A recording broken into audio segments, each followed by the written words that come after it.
Assalamualaikum warahmatullahi wabarakatuh. Selamat pagi anak-anak. Alhamdulillah kita sekarang memulai semester genap, semester 4, dan alhamdulillah di awal pembelajaran ini seperti biasa Bapak mungkin kalian sudah kenal ya nama Bapak, dan perkenalan tidak perlu dilanjut itu lebih karena sudah senantiasa sering bertemu di kelas. Alhamdulillah pada kesempatan ini untuk materi pertama di semester 2 atau bab 6 mungkin di materi itu adalah tentang mengenal proposal ya atau mempersiapkan proposal. Proposal itu ada yang disebut juga proposal kegiatan, proposal penelitian, juga proposal bisnis dan lain sebagainya. Yang pertama mari kita mulai dengan pengertian proposal. Proposal adalah teks yang berupa permintaan kepada seseorang atau suatu badan untuk melakukan suatu kegiatan penelitian. Isinya berupa rencana kegiatan. Kalian sebagai siswa juga sering membuat proposal ketika di organisasi akan mengadakan sebuah kegiatan. Misalnya kegiatan pramuka, camping, OSIS, LDKS, ROHIS memperingati apa namanya eh, kegiatan Maulid Nabi dan sebagainya ya. Jadi sebelum melakukan sebuah kegiatan, ada baiknya kita selalu membuat perencanaan yang matang. Membuat rencana merupakan bentuk upaya dan usaha kita dalam merealisasikan dengan baik kegiatan yang akan kita lakukan. Tanpa suatu perencanaan, proses pengorganisasian, pengarahan, dan pengontrolan suatu kegiatan tidak dapat berjalan dengan baik.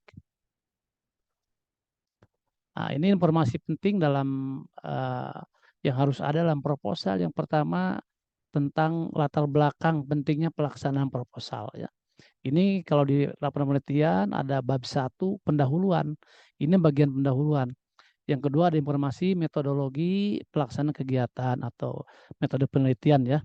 Ada informasi pihak-pihak yang menjadi sasaran kegiatan, ada informasi target luaran yang diharapkan dari kegiatan tersebut, dan informasi jadwal serta biaya kegiatan.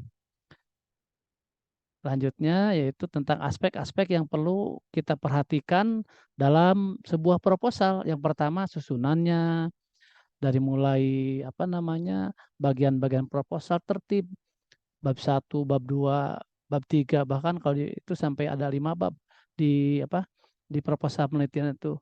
Yang kedua kelengkapan proposal itu ya harus kita ingatkan. Tiga kepentingannya untuk apa. Lalu keempat kesesuaian dan kejelasannya. Itu tentang aspek yang perlu kita perhatikan dalam sebuah proposal. Yang selanjutnya dengan memperhatikan aspek-aspek itu kita dapat melengkapi suatu proposal sehingga menjadi teks yang utuh. Begitu diantaranya. Ini sebuah laporan proposal begitu diantaranya. Selanjutnya ini struktur proposal. Para siswa yang Bapak banggakan, kalian harus paham tentang proposal ini dari berbagai bagian-bagian proposal. Di antaranya pengenalan masalah atau kegiatan, meliputi latar belakang ya. Latar belakang itu alasan kita membuat sebuah proposal. Masalah dan tujuan apa yang akan kita teliti ya, atau apa yang kita pernah kita temukan gitu ya. Ruang lingkup proposal yang harus kita lakukan, dan manfaat juga untuk kita sebagai peneliti, manfaat kita untuk membuat sebuah proposal, lalu manfaat untuk lembaga dan untuk masyarakat serta kerangka teori kegiatan. Lalu prosedur pemecahan masalah meliputi pelaksanaan kegiatan, instrumen yang dibutuhkan apa saja, lama waktu, dan tempat pelaksanaan, serta anggaran kegiatan. Anak-anak, marilah kita lanjutkan dengan fitur-fitur kebahasaan proposal. Satu, banyak menggunakan istilah ilmiah. Contohnya apa? Contohnya abstrak, metodologi penelitian, rumusan masalah, itu banyak istilah-istilah. Banyak menggunakan kata-kata tindakan, melakukan kegiatan, misalnya mencari, menulis, sebagainya. Menggunakan kata-kata pendefinisian, misalnya kalau kita mengambil judul pengaruh kegiatan ekstrakurikuler untuk pada prestasi siswa, misalnya kita kita definisikan misalnya kegiatan ekstrakurikuler adalah dan sebagainya. Banyak sekali. Itu menggunakan kata bermakna perincian. Misalnya selain itu kedua, ketiga, dan sebagainya. Menggunakan kata-kata yang bersifat keakanan, artinya rencana kita akan dilaksanakan itu kapan ya.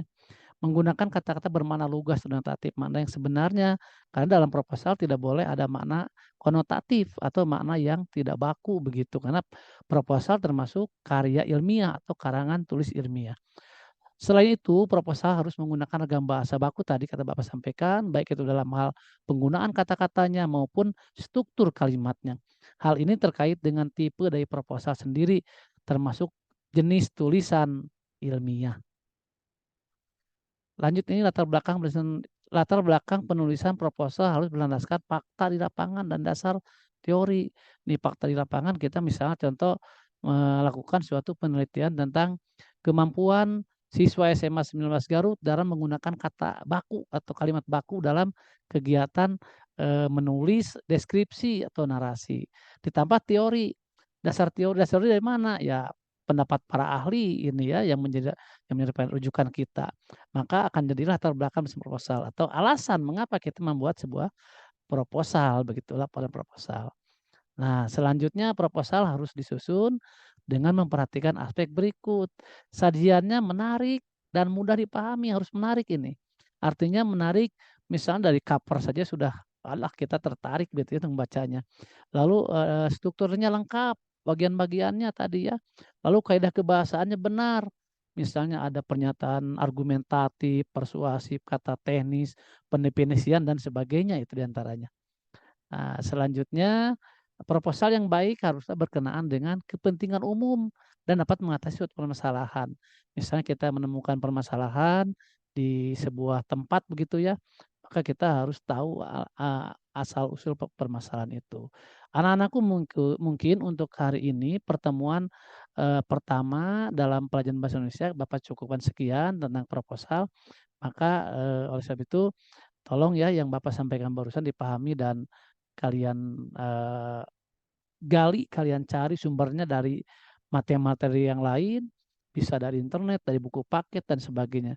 Yang jelas nanti insya Allah minggu depan Bapak melanjutkan tentang materi proposal dengan gamblang. Ya itu mungkin yang Bapak sampaikan. Terima kasih. Assalamualaikum warahmatullahi wabarakatuh.